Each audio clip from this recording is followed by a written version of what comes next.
Hello, everybody, and welcome to episode 29 of The Cosmic Force. I am one of your hosts, Tyler Reganti, and on tonight's episode, we have finally reached the conclusion of the War of the Bounty Hunter saga.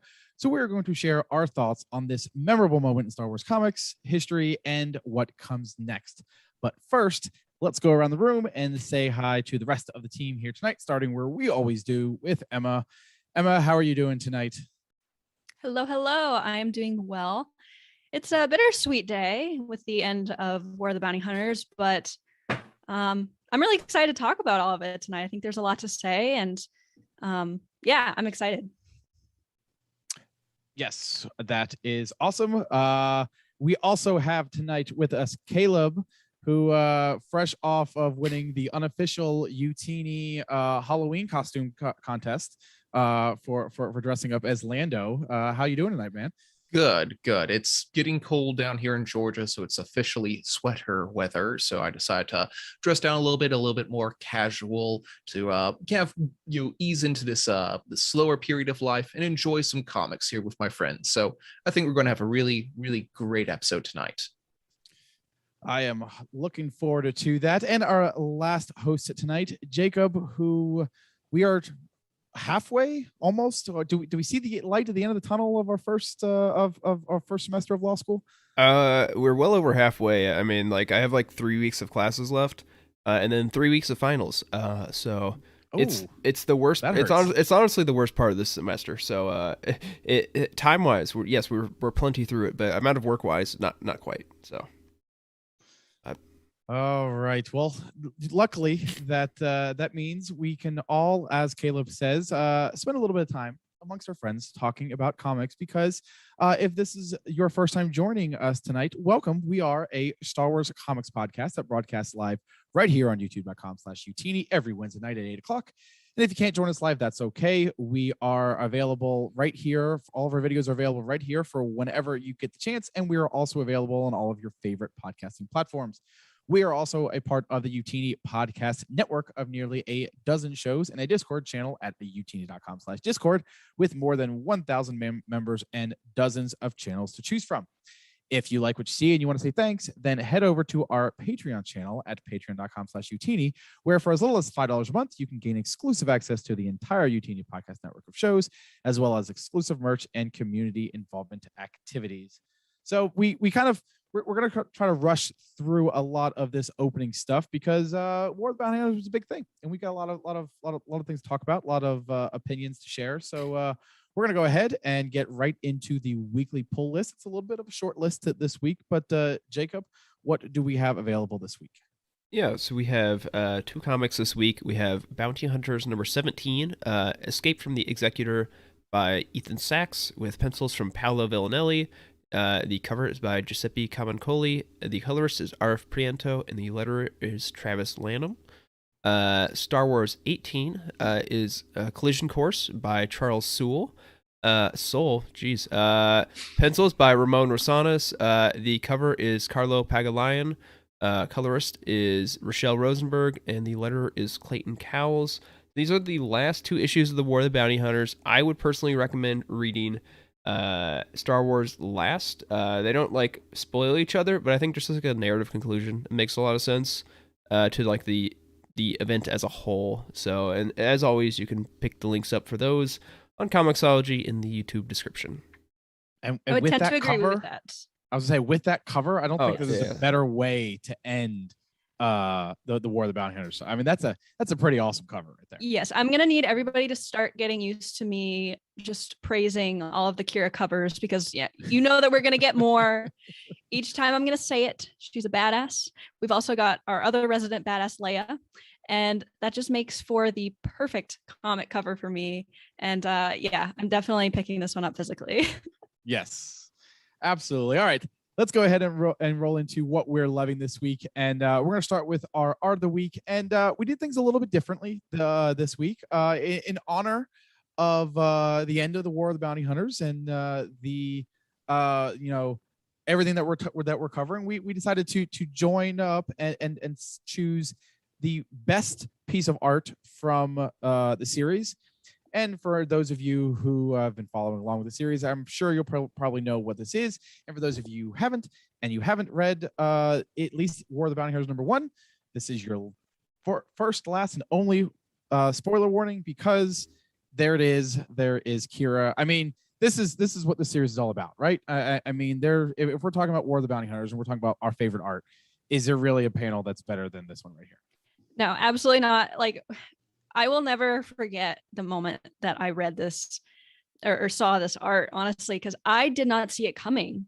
I was totally blown away, and I was so happy, and I just needed to tell somebody. So my sister was sitting right next to me when I was reading this. And of course, she doesn't know. She doesn't know. I mean, she's seen the movies and she loves Amelia Clark. And I said, Abby, Kira's back. And she's like, oh, that's great. That's awesome. Good. That's great. And everybody was happy. Nobody happier than I in my house. That's for sure. Yeah, this was a really cool. This crossed over into main Star Wars, at least in our Discord, at least Eugenie Discord, this crossed over into the dominant topic of the day when this happened. So it was a really cool thing to see. Yeah. So, all right, Caleb, I believe you've got our community submission of the week, right? Absolutely, yeah. And this one comes from our very own Moonflyer / Dave. This one was from Kanan #1, pencils by Pepe Larraz and colors by David Surilla. This was a really kind of a fun issue. I read this a couple months ago, and there's just a lot of fun action going on with with Kanan being trained as a youth from Bilbara, right? Master Bilbara. Yeah, Balaba. Master Balaba. Balaba. Giant Master Bill. Lava. Yes, I'm sorry. I'm having a rough time here. Just a really good, solid. I remember the art on this series being really stand out. Like every action, every moment here really looked good. And this was a really great encapsulation of some really fun Jedi training. So great pick this week. All right, let's go ahead and get into what we're reading. I don't have anything of notable to read. I've caught up on all my comics and everything. So nothing notable here. Emma, sit here. You're technically listed last, but I want Caleb to go last because he's got a very nice thing that he wants to share with everybody. But so Emma, you said you finally finished Ronin, so congratulations on that. And you said you wanted to kind of share your thoughts on that. So how did you like it? Yeah, absolutely. So I know I think it was a few weeks ago, I had started reading it and I said I was kind of so on it. And man, the end of that book got really spicy, really fast. I wish that I felt that way about the beginning, because I didn't really feel as connected to the characters as I wanted to, or as into the stakes as I wanted to. But it certainly got really crazy at the end and I couldn't put it down. So that's always a good mark of a good ending there. So it finished strong for me, even though it had a bit of a slow start. And yeah, I like the Visions tie-in. I don't know. I think I'm the kind of person that needs something to be in the canon timeline, because I just get confused about what's happening. And I know that is so ridiculous, because we don't need to know when things are happening to enjoy it. But I have a crazy brain, and that's just what it is.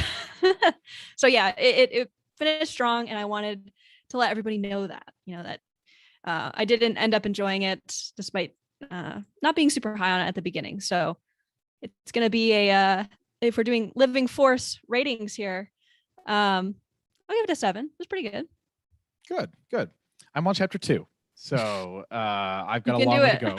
I've got a long way to go. So all right, Jacob, you are shouting out some. You're bringing in some. Going to make Jared happy here. Bringing in some Legends content here. What are you talking about? Yeah, I am. So if you're not super active in our Discord, there is a unofficial Utini book club going on right now, organized by one of our community-owned Skooma Joe, and we are doing the Han Solo AC Crispin trilogy. So we're starting Paradise Snare. We started on Monday, I believe. So. It's about like two or three chapters a week, so it's a pretty manageable pace even for me. But yeah, I have not read any Legends in a very long time. I don't think since I picked up canon, with the exception of like a few comics things, I've gone back to Legends at all. just because like I feel the need to eventually catch up with canon first, and that's kind of an insurmountable hill. So I may never touch Legends again, but I'm at least buying the books. So there's that. But yeah, so this is if you're interested in getting involved with the book club, just go find us in the Legends books channel. There's a little thread, or DM me and I'll let you in. It's pretty easy to find. So yeah. As always, Jared with absolute impeccable timing joined the chat as we were talking about that. So it still holds true. We talked about Legends and Jared arrived. So Jared, thanks for joining us tonight. I think we're done talking about Legends for now. So we said his summoning word. I was gonna say we hope you stay with us, but that's probably it for Legends talk tonight. And so what we're gonna end this segment with Caleb, because you said you told us earlier this week that you had an awesome gift from your family. Absolutely, yes. My in-laws really knocked it out of the park, and I got profile shot first. The Afra Omnibus. Get to clear off that a little bit. This is awesome. Insane. Like when it came into sort of thing, I'm like, what is this? Like a Lego set or something? But no, it's like a couple hundreds of pages of really A quality, top tier Star Wars action. I am blown away. I'm really excited to go back and reread this when I have time. I've already started to pick through some of the early chapters again, and I think I'll have to just sit down and read it all over the next week or so. But I am over the moon. But I haven't gotten into that just yet, because as anticipation for the show, I went back and I reread every War of the Bounty Hunters tie-in and issue. That was a lot, but yes, I really enjoyed it. I decided to do like a different reading order than what we'll talk about later. We might mention that down the show, but I think I am primed and ready to talk your ears off. So let's keep this show running. So I know that Jacob's got the Old Republic omnibus. You've now got the Afra omnibus. Emma, do you have an omnibus? I don't. I've actually never even like held one in real life. Okay. And it blows me away every time when I look at one. It looks like a textbook. I feel like I need one. So tell me in the chat, what omnibus do you think I should get as my first I was going to feel whenever I can afford one. I was going to feel like I was letting the team down if I was the only one who didn't have an omnibus, because I don't have one either. I mean, I feel literally it might as well be a textbook. Contracts. Which is a law book, which is a contracts or the Old Republic. Which one is the fun book and which one is the boring book? I don't know. I will say as far very quickly, as far as first round omnibuses go, or omnibuy go, Charles Soule's Darth Vader coming out in December. That is, yes, and I have I've thought about that one more than once about picking that one up. I mean, because of course, I have the digital version, I have the trade paperbacks, I have the floppies. I mean, what's a fourth version of all of those stories? I mean, completionist. Right. Yes. All right, let's go ahead and take a quick break, and then when we come back to the other side of this ad, we're going to talk about the War of the Bounty Hunters. So we'll be right back.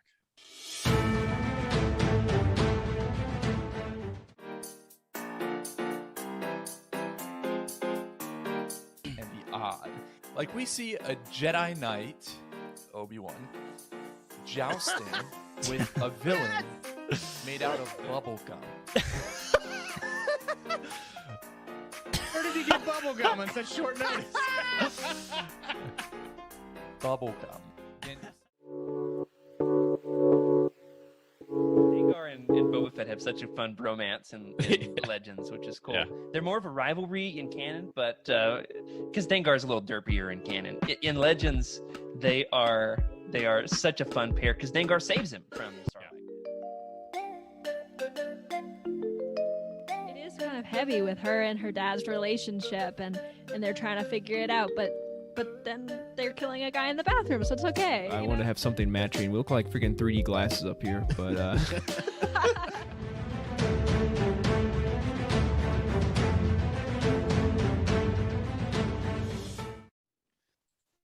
All right. Those clips always make me laugh, especially the bubblegum. But all right, tonight our main topic of the night is the War of the Bounty Hunters recap. So tonight we're going to give a little bit of a general discussion on the event and the overall story and its effect on the comics landscape. We're going to be saving a more story-centric discussions and details for our roundtable. However, we will not be avoiding spoilers. So listen at your own risk. We're not going to get into deep. We're not going to get into them too deep, but we're not going to avoid talking about them either. So like I said, we've already seen Kira in our art of the week section and things like that. We're going to continue to talk about, but tune in a couple of weeks when we get when we actually have our roundtable to discuss the finer points of the actual story, but including the preludes. This was a very long event. It included 34 books from May 5th all the way through November 3rd. And that included all of the main titles, a separate miniseries, and one-shots throughout that time frame. So a lot of work and a lot of members on this creative team. We have a series of writers here that have been credited for their work on this series, and that includes Charles Soule, Greg Pak, Alyssa Wong, Ethan Sachs, Justina Ireland, and Daniel Jose Older. Pencilers for this series was Steve McNiven, Luke Ross, Ramon Rosanas, Luca Pizzari, Ki Zama, and the colorist was Laura Martin. And cover artists Steve McNiven and Muhammad Azrar were also are credited with working on this event. So, Jacob, I want to go to you first. To kind of talk about as a event, as a 34 book, 5.5 month event. Did this thing work? Was it fun? Was it exciting? Did it lead the comic book universe in a good place? What do we think? But now that this is in our rearview mirror. I think as a whole it did. I've been a little critical of it. I think especially like when it got into like kind of like the a month and a half, 2 months in, I felt it did drag a little bit, and there was a lot of delays that affected that. Of course, I think the core main story and is good. I really like what it is doing for the universe. Event fatigue is real with comic books, and sure. It is something that's very scary with Crimson Dawn or Crimson Reign happening in a month. But I think I like what we're doing with the comics universe as a whole. The only thing, the main caveat, the main thing that I do fear with it is that the individual ongoing series don't have the room to breathe that they need.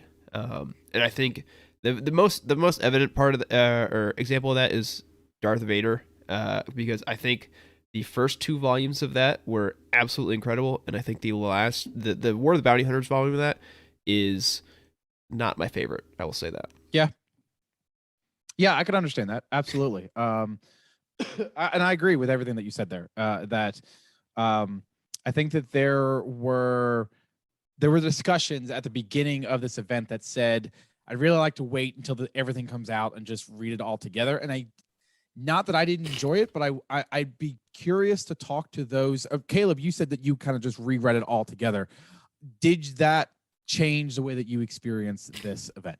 Oh, absolutely. The way now, I know we'll be talking a little bit about the timeline here, but I didn't care about that. How I reread it was I took all of the 5 issues for the Bounty Hunters and read all 5. Then I went to the Star Wars series and read all of those. Then all of the Vader series in episode order. So I didn't try to find out, okay, where's this fit into the timeline? Just read each story as it came out, and that made it flow a lot better. Like, a lot of the stories really not really stepped on each other's toes, but were really concurrent with each other. So when you're reading that one after the other, you see the same event 3 different times, and that's a lot of dragging. That really slows it down a lot.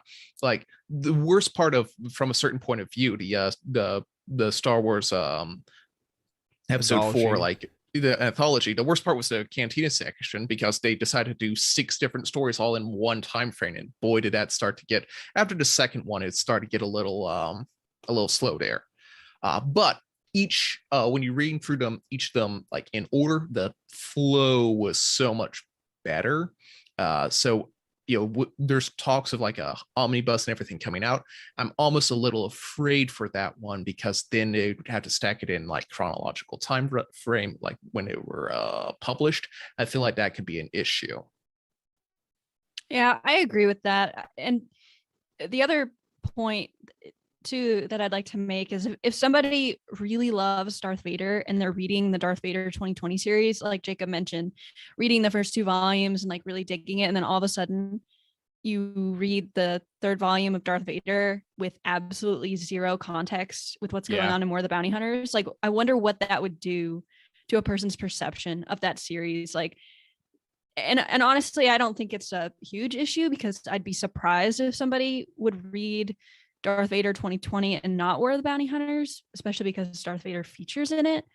However, that's certainly something in the back of my mind when we're talking about reading orders and chronology and people's experiences reading, the main line versus the, extra stuff and the, mini series. It's certainly complicated, and I would like to think that they took all of that into consideration, but I definitely agree with Caleb that it drags for sure. And it was interesting to hear your experience, Caleb, with rereading it in that order, because I honestly wouldn't have thought of doing it that way.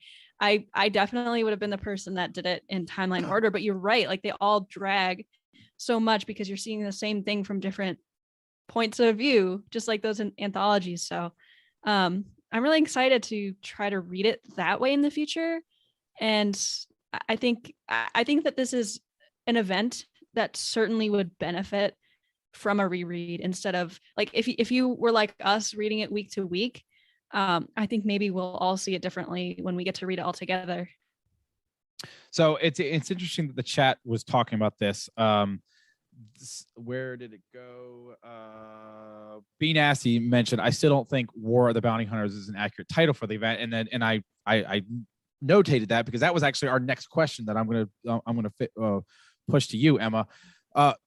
Did the let's focus on the mini series, just the 5 issues for War of the Bounty Hunters 1 through 5. Yeah. Did that mini series work? Did it fill in holes in the timeline with notable events? And did the title, did the events of the book fit the title?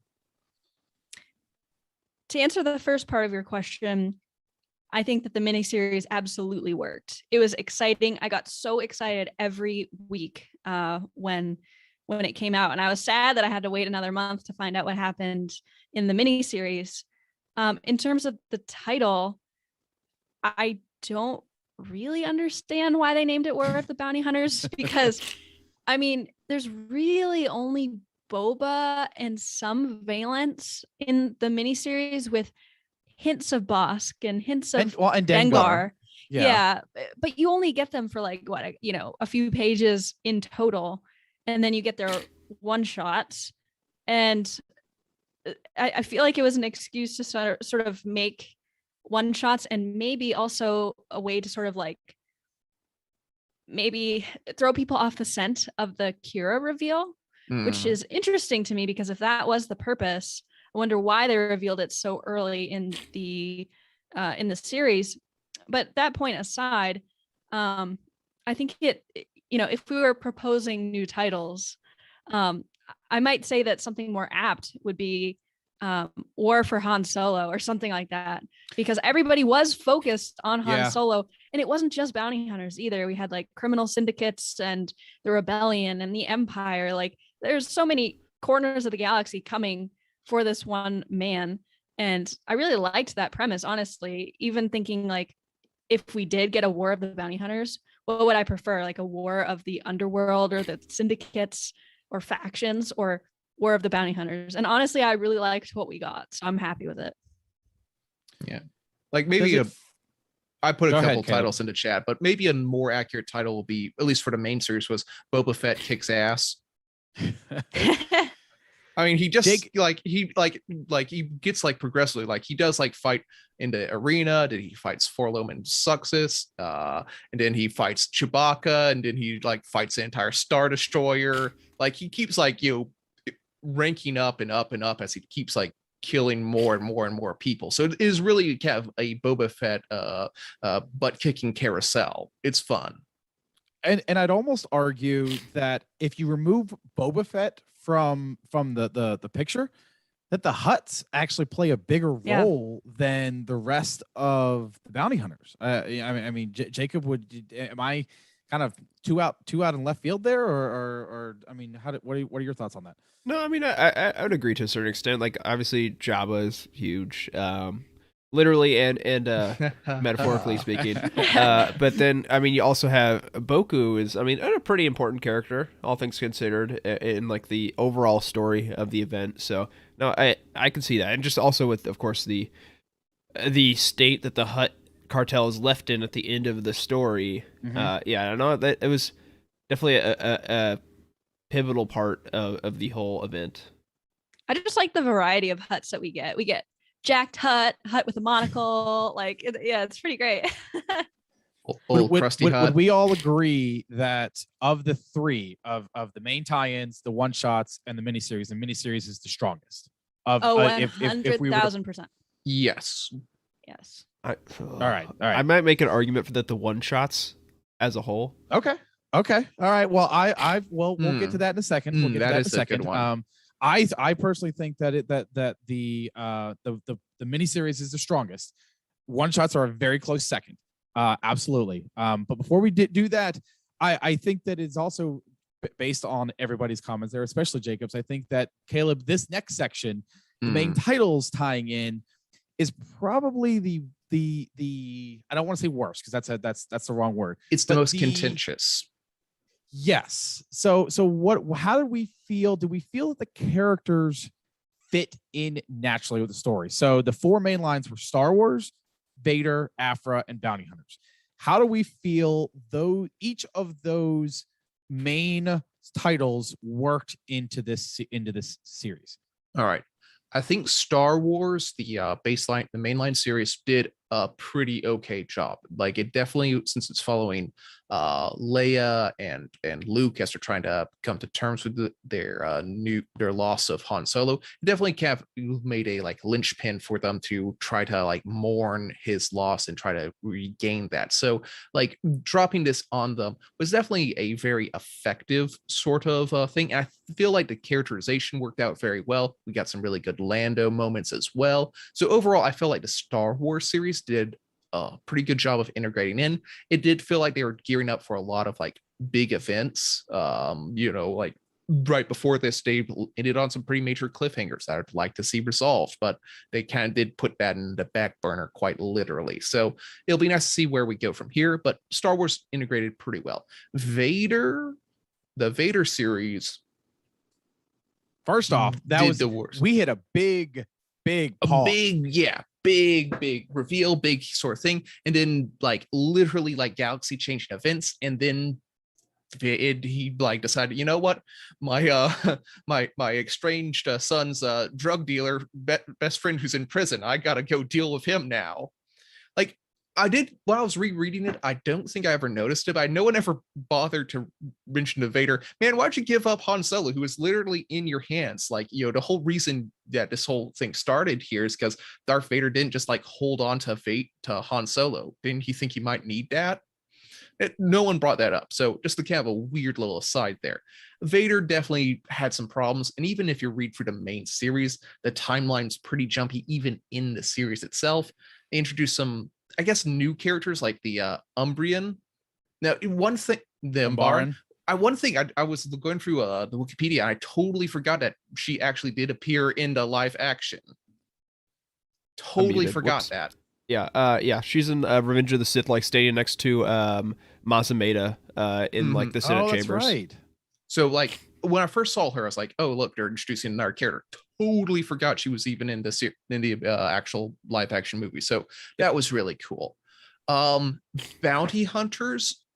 It's the War of the Bounty Hunters. So like Valence and all of them coming back in. I feel like that did an okay job. I feel like it's made a little against Valence for him to be like, oh boy, Han Solo, I'm going to go save him now because he did me a solid one time. I feel like it plays a little bit to his character of him trying to remain his humanity. And he definitely had some of the strongest tie-ins to the rest of the bounty hunters that are running around the galaxy. Pretty nice. Honestly, as weird as it sounds, I feel like I like the Afra tie-in the most, if only because it did the least with the main series.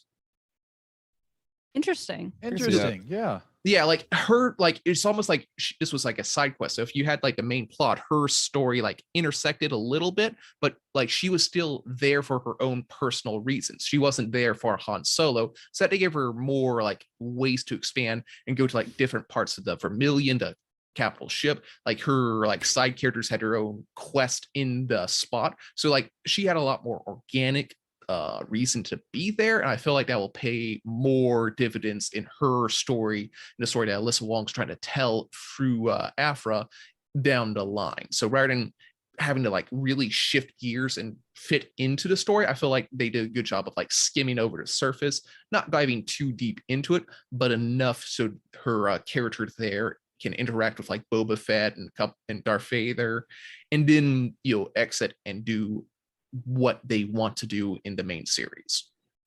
That's really interesting that you say that, because Dr. Afra was kind of the more underwhelming one for me. And I think because the stakes weren't huge for her or for her series. Yeah. However, you're right. Like out of all of them, that one probably had the most world building of the miniseries, because we got to explore the Vermilion, which is where, quite a few major events of this miniseries happened.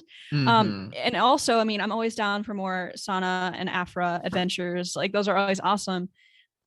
Going backwards a little bit, I agree with you totally that Star Wars, the main line tied in the best. Yeah. I was very surprised at how much I liked bounty hunters. It's something I never thought I would ever say, ever. But I don't know. There's something about the character development with Valence. I liked seeing his shenanigans with Dengar, and I don't know. It's just I still don't understand what on the Green Planet is happening with this side story in that series. With who's the girl in the Unbroken Clan or whatever. Yeah, like the Romeo and Juliet child. Yeah. Like they totally lost me in the very beginning. I still don't know what's happening. I would like to let it go. I think, for me, that was the only downside for me. Yeah, I just came to the realization I just need to like sit down and reread that entire series start to finish. Yeah, agreed. Yeah, I think it'll make more sense when I reread it. I think I just got lost at the beginning, and I just need to like just swallow my pride and reread it. But yeah, and I liked your comment there, Caleb, about how it was interesting that just because Han Solo did him a solid in Imperial Cadet, which I do like that we called back to that, that all of a sudden he wants to be, morally right in saving Han Solo, just out of the goodness of his heart, because that is a little bit out of his character. But I like it. I like, some redemption stories. I'm down for that. Darth I'd like Vader, to see that explored more. Yes, me like too.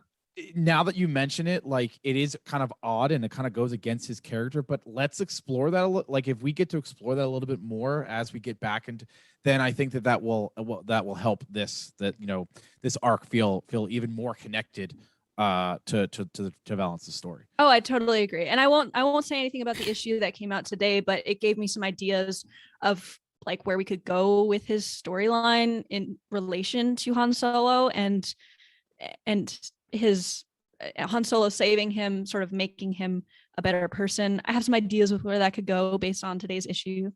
And then of course, Darth Vader, I 100,000% agree that the timeline was all over the place. Like Eric said in the chat, you discovered Exegol and the history of the Sith. Palpatine may betray everything. The dark side is strong. But hey, what about this party invite? Like that is so true. It was a major tonal shift and it felt jarring and strange.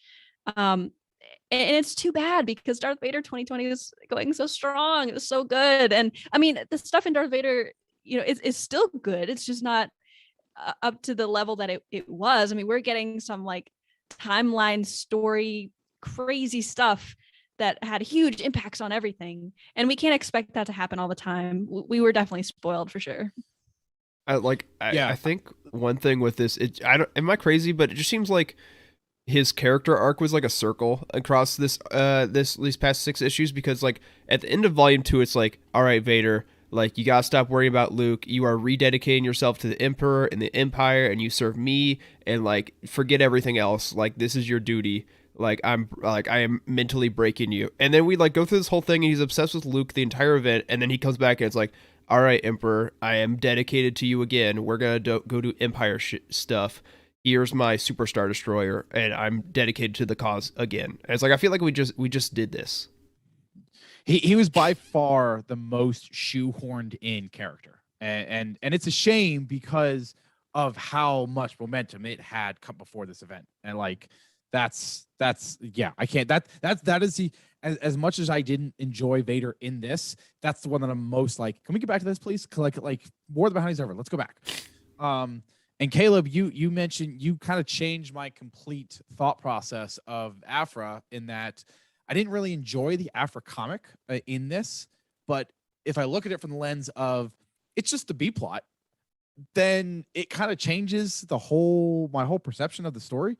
And if I look at it from that perspective, it's a very good B plot. It's an entertaining, escapade. And so that's a very interesting thing that you say, and I kind of and I appreciate you saying that, because it kind of gives me a little bit more of a positive outlook on how Aphra was portrayed in this. Exactly. So, like I said, awesome. like I could not imagine reading like it chronologically, and every time I could definitely see myself when I get to the Aphra issues, like, oh God, what am I doing here? Like this is so dumb. Like what, this has nothing to do with anything else. I'll just skip ahead. But when you read Aphra and like you read like the issues before, and then I'm assuming the issues after this, it will like tie in way better. Yeah, I can see that, and that is where I'm going to start. Is when I reread these, I'm going to start with Aphra and really enjoy that. So, all right, the last part of these little of this event were the one shots. And as Jacob, in Jacob's opinion, these were the strongest. I believe Jared in the chat also said that these were the strongest.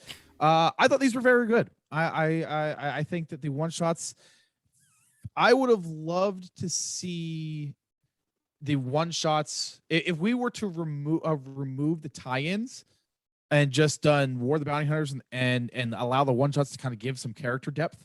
I think this would have been even more outstanding. I mean, obviously I understand why we have to have the tie-ins, but we had a lot of really good one shots. The Jabba the Hutt one shot, Forlom and Zuckuss, Bausch, IG-88, you teams, shout out if there are any others that you think that were notable that stand. I think those 4 are really the top tier of content of what it did to build out the world. Am I leaving out any of the others? No, that's all of them. I think that was all of them. Yeah. Oh, that was all of them. Okay, yeah. well, yeah.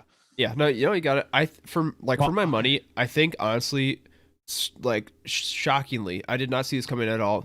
Bausch is like one of my favorite comics that's come out in like the past year and a half.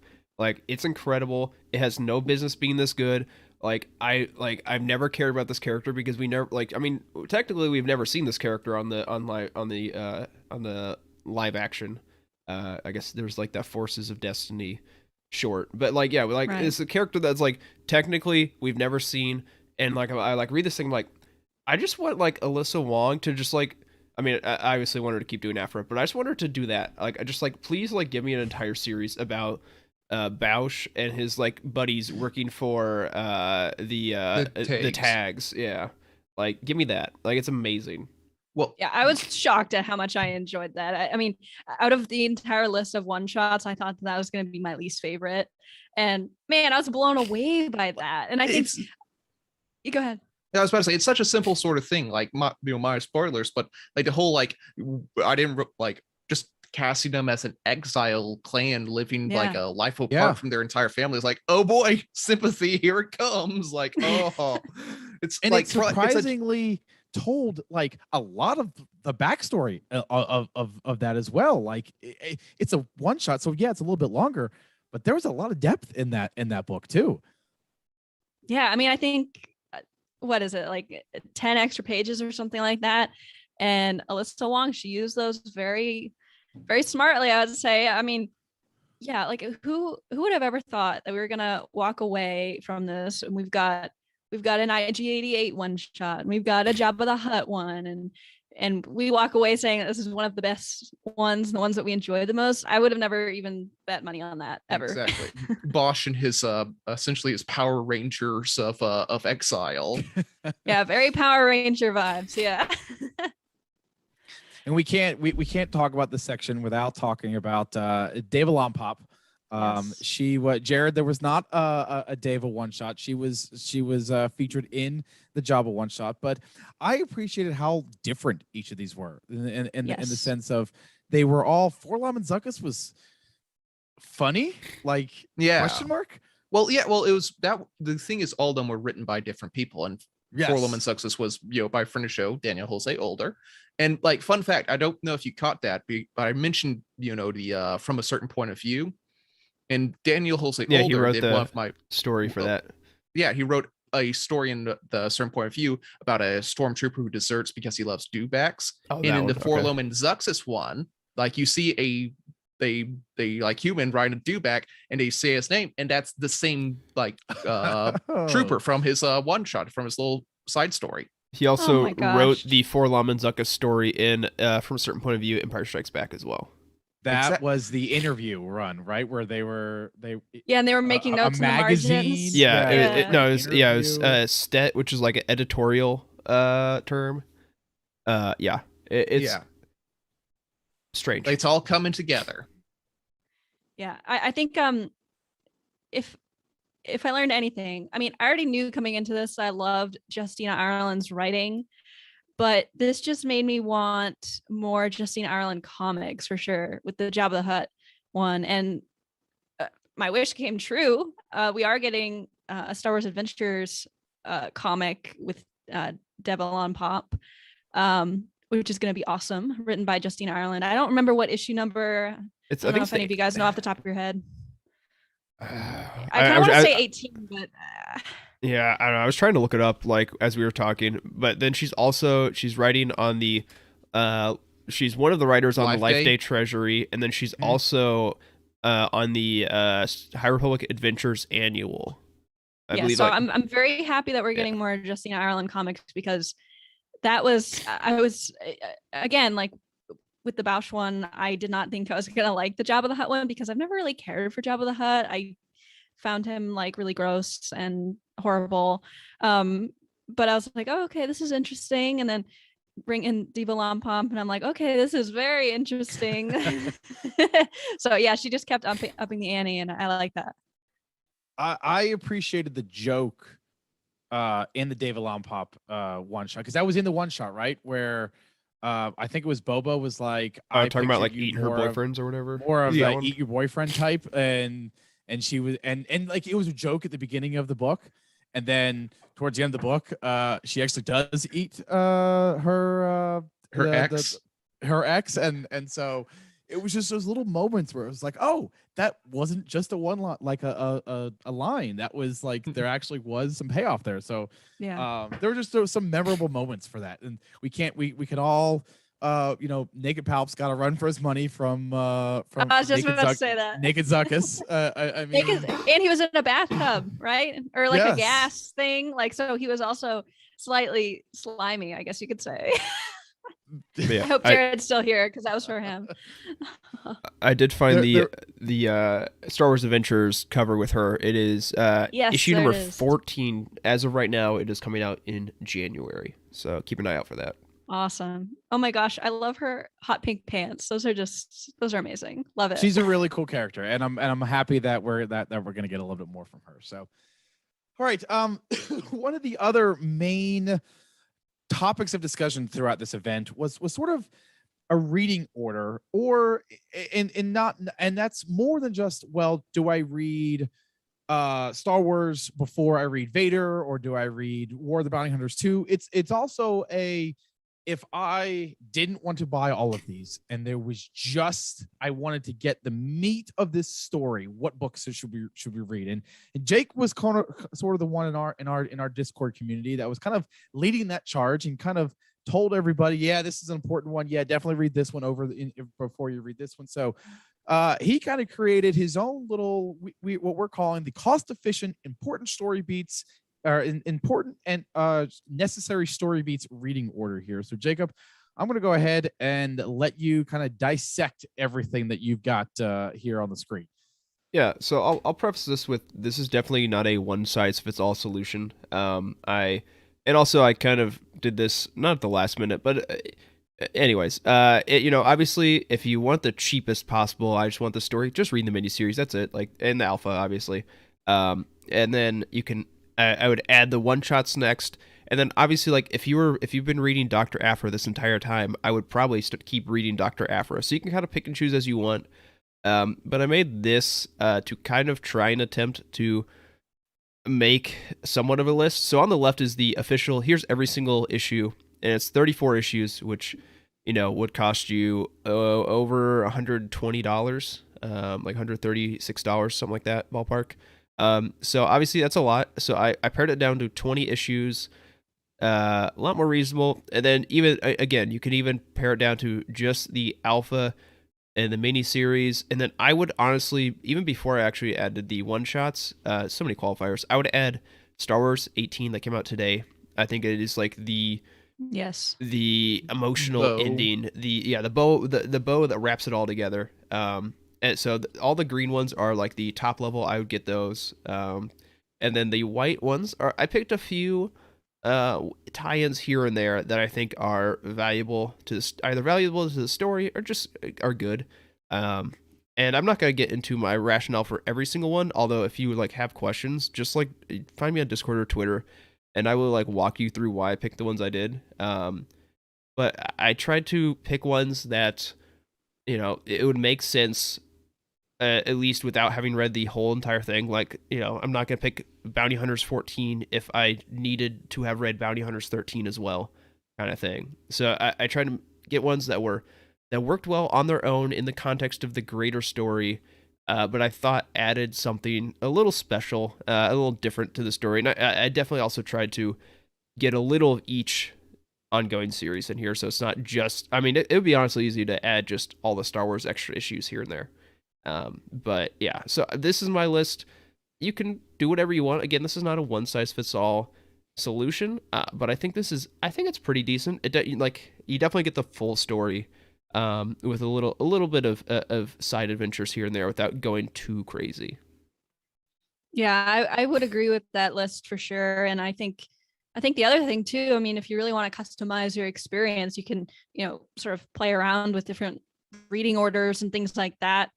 But certainly if you just want like the base story, you just want to know what's going on before Crimson Reign, alpha miniseries, one shots, and you're good. You want to get deeper, hit some of those tie-ins, and certainly reach out to any of us if you want some personalized recommendations. Yeah, and I guess I should just really quickly run down what the actual order is, because we do have people that listen to the audio podcast, so that'd be helpful for them.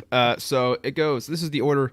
It is mostly release order, but I do have a few switches in how I think it presents itself better. There's like basically two main switches in here. And that's War of the Bounty Hunters Alpha, War of the Bounty Hunters number 1, Star Wars 14, Dr. Aphra 11, War of the Bounty Hunters number 2, Jabba the Hutt, Forlom and Zuckuss, Bounty Hunters 15, War of the Bounty Hunters number 3, Darth Vader 15, War of the Bounty Hunters number 4, Bausch number 1, Bounty Hunters number 16, Star Wars number 17, War of the Bounty Hunters number 5, Dr. Aphra number 15, Darth Vader number 17, IG-88 number 1, Bounty Hunters number 17, and Star Wars number 18. It's a long list, but trust me, it's a lot shorter than 34 issues. So I'll give you that. Yeah, that was 20 issues. So you're talking about half, almost 2/3. So that's actually I find that list pretty comprehensive. Good job.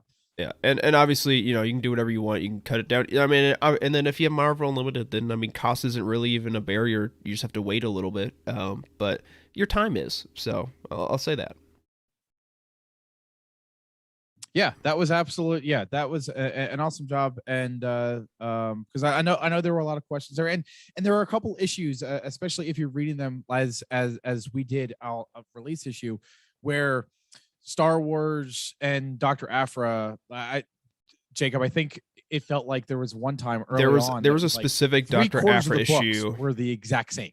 Yeah, it was War of the Bounty Hunters number 2. I want to say like Dr. Aphra like number 14 or 15. It's one of the earlier ones that it was like literally like the same story for a large portion of it. So,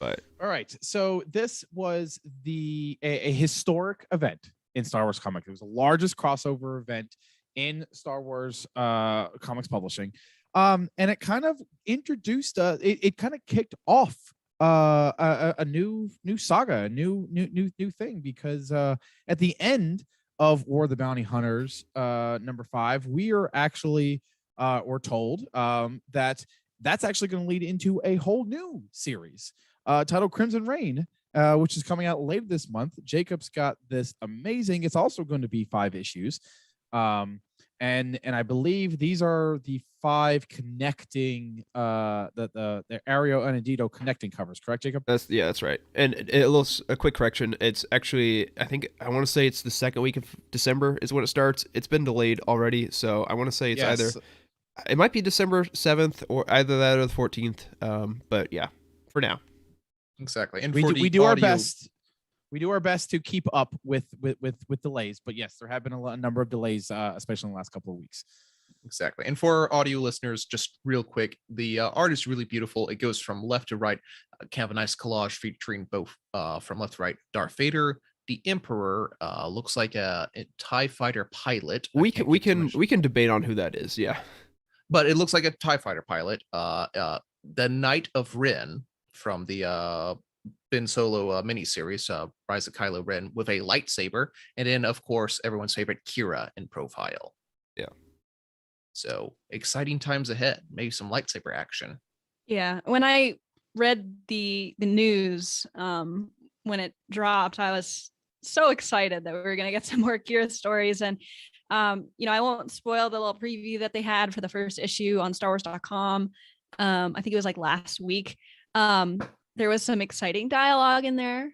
I got really excited, and I honestly can't wait for this, and bringing in characters like Ren and the person in the I won't say it specifically. Pretty sure I know who that is, but it's hard because with the color is wrong, or not wrong. It's not what we've seen before on the uniform. It is a. All right, you're gonna have to fill me in, because I don't know who this is, and So it's a TIE fighter on that cover. It's a TIE fighter pilot. It is a Special Forces TIE fighter pilot of some sort. It has the same logo as Inferno Squadron. That's what I thought. Battlefront. However, So all of their uniforms are red. The logos are red, and this one is blue. So I don't know if that's significant or just like an artistic choice. It seems significant. And do I say the thing? Do I just rip the Band-Aid off? I got it. It's Baron Fel from the Legends. So reintroducing Fel. No, probably not. There you go. Let's hold off on that. Okay. It would be spoilery if you haven't caught up with today's issues, right. I would say. Yeah. So it could be, I guess, Iden Versio or someone else from Inferno Squadron, possibly, even though again the uniform's not exactly the same. But then also of note, behind them in the window is a bunch of TIE defenders. So yes, I didn't notice that. Yeah, What? yeah. So there you go. So cool. Yeah, I would assume they're probably in charge of what I guess we're TIE defenders, and I would assume they're probably in charge or like the ace pilot of that group. So just throwing that out. And there was some very interesting other key art that was released when this was first announced. I believe Luke has on a specific jacket that was called into question. There were some other things that I think that so the cover. I think you're thinking of the cover for the next issue of Star Wars, which it has him on the cover. Hold on. Oh God, let me see if I can find it. Which is issue 19. Yeah, and he has on that like sort of Return of the Jedi looking top, right? Yeah, no, it's that, or was it like a Solo-esque jacket? I thought is that the was. one that I Oh found. yes. Well, it's long been established that Lando was already raiding I know. Han's closet, Yeah. so Yeah, I know what you're talking about, but I Yeah. can't remember where that was. Oh, I think it might have been one of the. I can find it real quick. I think it's one of the Crimson Reign issue #1 covers. Has him one in of the that. variants. Okay. So this is also, if I have read the Yeah. this is also going to be all inclusive, correct? This is it going to bleed? Do we know if this is going to bleed into There the you other? Yes, Jacob's got it right now. This was the cover that I was Oh, talking yes. about. So we've got Yeah, the solo jacket. Yeah. yeah, we've got him in the solo jacket. We've got a couple of other bounty hunters that we are going to be reintroduced to again. TIE Defenders again in the background. TIE Defenders in the background. So do we know if this is going to be an all-inclusive thing again, or is this just going to be a series that bleeds into some of the main titles? So the solicits for the next set of trade paperbacks have stated that they're Crimson Reign for so it's like Star Wars volume 4 now. It's Crimson Reign. So that is what we are. Take that with a grain of That would salt. suggest that the next number that let's see, Star Wars 19 through 23-ish will probably be related to Crimson Reign. Yes, but then also the solicits don't make a whole lot of sense because the solicit for 21 is them going back and fighting, finally figuring out what happened to Shara Bay, which doesn't seem like it would fit in that storyline. I don't know. I just don't know. So then, they could be trying to trick us though.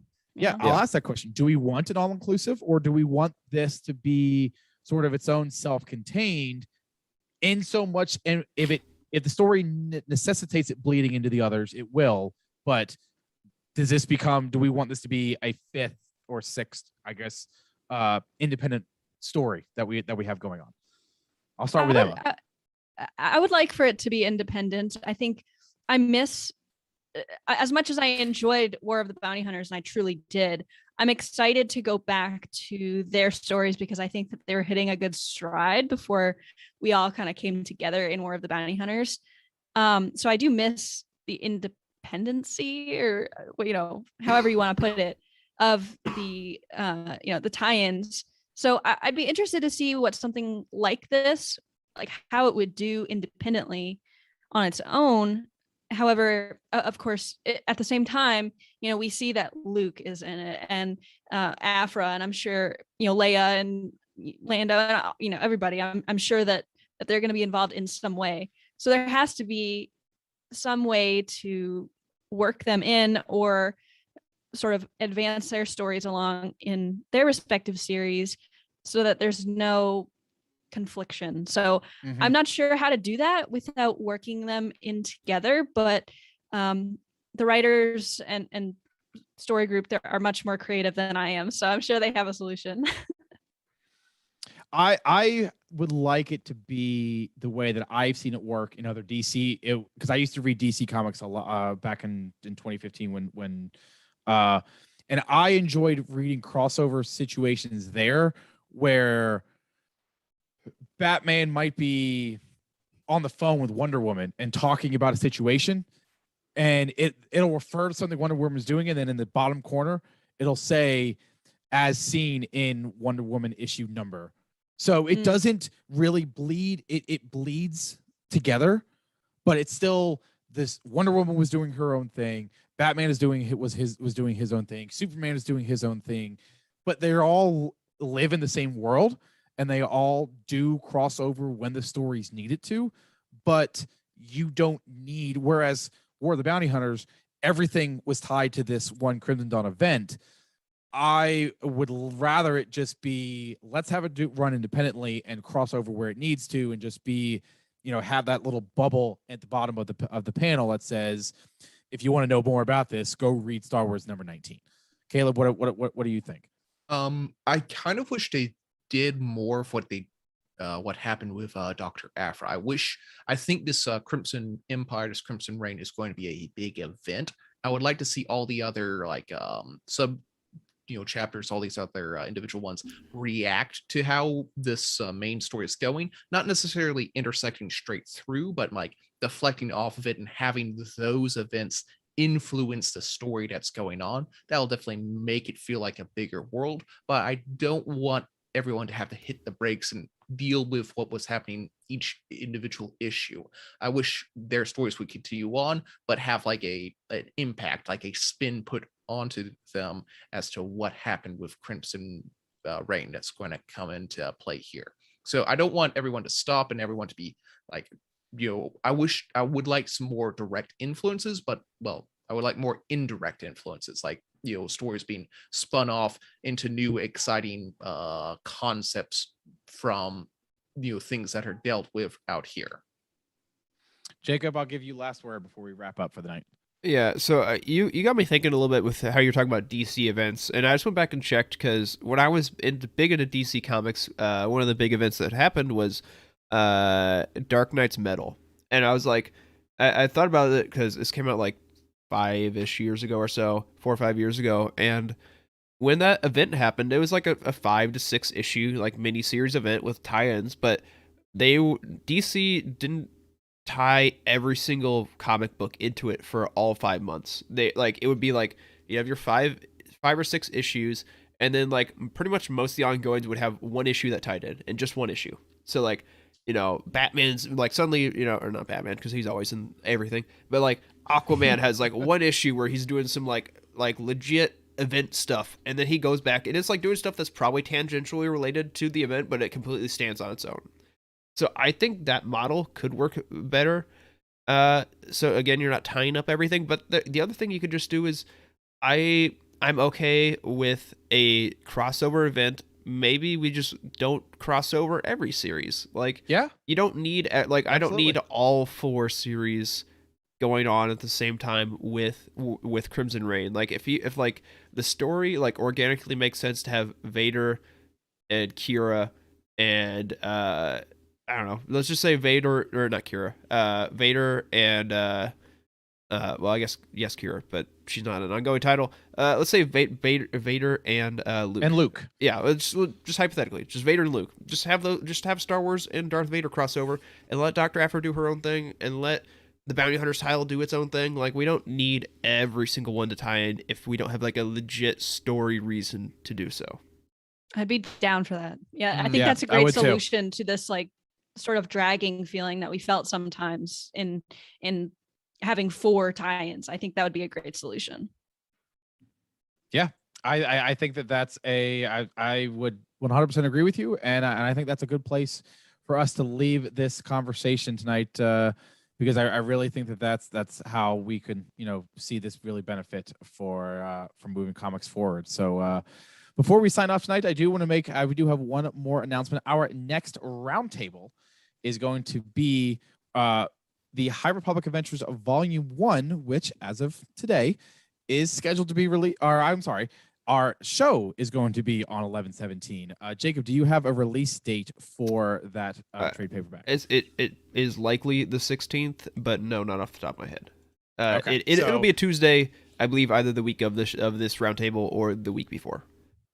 So as of right now, our schedule says that our next roundtable will be Wednesday, November 17th. And that is assuming that the trade paperback is released on Tuesday the 16th. And if that gets delayed, we will, of course, let you know. And then we'll also let you know how that is going to change our schedule. But yes, be sure to tune into that and to get caught up on the High Republic Adventures before then. But until then, that is going to do it for this week's episode of The Cosmic Force. Don't forget to like and subscribe to the show right here on YouTube, where you can hear us live every Wednesday night at 8 p.m. Eastern. We also encourage you to subscribe to our audio version on whatever podcast platform you listen to. And also head over to utini.com for reviews, articles, and news for the entire expanded universe. We encourage you to join our Utini Discord community by going to utini.com/Discord, and you can help support the show and the community by heading to patreon.com/Utini and start receiving exclusive perks starting at just $5 a month. A special thank you to JG Kars, OK Endar, Cheryl Bell, Patrick Ortiz, Carl Sander, and Earl Q on our Jedi High Council, as well as Matt Billington, Tyler Latour, Kyle Hickman, Elizabeth Cloutier, Jason Mitchell, Freddie C, and Sally and Chris Eilerson on our Alliance High Command for their amazing support. I love the fact that those lists are getting longer. You can tweet at the show at Cosmic Force Show or at each of us individually. I'm at Ty Rags, Emma is at Irma Jedi 26, Caleb is at Caleb Lamanek, and Jacob is at Jacob Bosch. Thank you again to Emma, Caleb, and Jacob for hosting with me tonight. Thank you to everyone who was in the chat with us live, and a special thank you to our listeners and viewers for joining us wherever and whenever you are. We truly appreciate you.